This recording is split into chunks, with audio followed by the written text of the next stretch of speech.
All right, let's get right into it. We're about to unpack one of the most high-stakes family dramas you'll ever come across. It's a story packed with deception, a stolen birthright, and a brother so angry he's plotting murder. This is the story of Jacob's great escape. And we're kicking things off with the threat that starts this whole crazy chain of events. I mean, listen to that. There is zero room for interpretation there. This isn't just some angry outburst. It is a cold, calculated promise from Esau to kill his own twin brother, Jacob. The stakes are literally life and death. So what could possibly drive a brother to make a vow like that? Well, Esau's rage comes from a betrayal that cuts deep. Jacob stole his blessing, and in their world, that meant he stole, well, pretty much everything.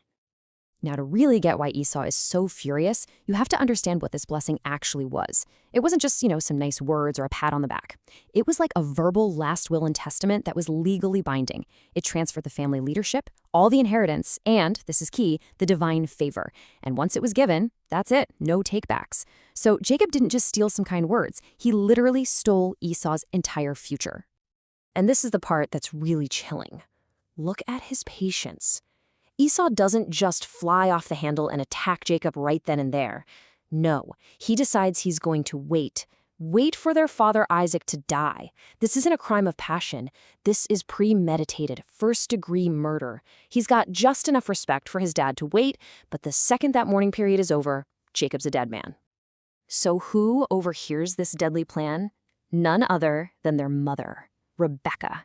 And here's the crazy irony. She's the one who orchestrated the whole deception in the first place. So now she's got to scramble to clean up the mess she made and save her favorite son. And Rebekah, she thinks fast. She lays out a very clear 4-step survival plan for Jacob. You can feel the panic in her voice. Flee at once. The instructions are simple. Run to your uncle, lay low until your brother cools off, and wait for my signal to come home. It's basically a one-way ticket to exile, but it's his only shot. And this quote right here, this reveals her deepest fear. She knows if Esau kills Jacob, that's not the end of it. Under the law of the land, Esau would then have to pay the price. He'd either be executed as retribution or at the very least banished forever. So in one single terrible day, Rebekah could lose both of her sons. Now this is where Rebekah shows she's a master strategist.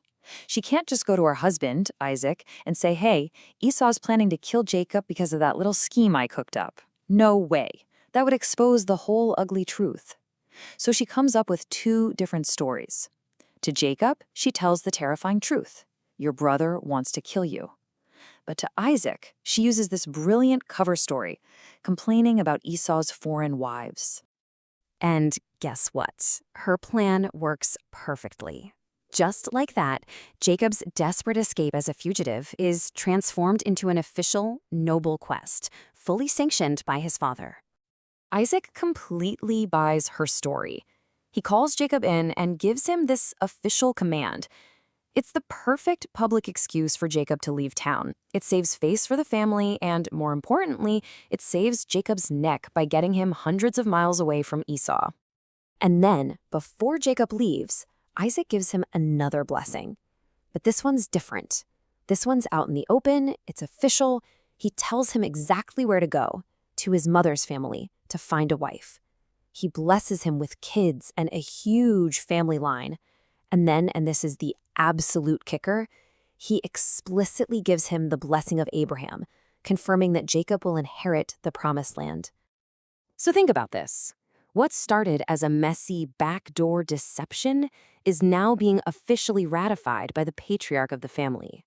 The first blessing Jacob stole was about wealth and power. This second, public blessing, this is about destiny. This makes Jacob the undisputed heir to the divine promise that would eventually create an entire nation. So, with his mom's urgent warning and his dad's official blessing, all the pieces are now in place. Jacob, the guy who now holds the family's destiny but is also a marked man, finally begins his journey. And just like that, he's gone. He obeys his parents and heads out. He's leaving behind his home, his family, and the very land that was just promised to him. He's running away from danger, sure, but he's also running toward a completely unknown future. But let's not forget about Esau. He's not just sitting back home, stewing in his anger. Oh no. He's been watching this whole thing play out. He's paying very close attention.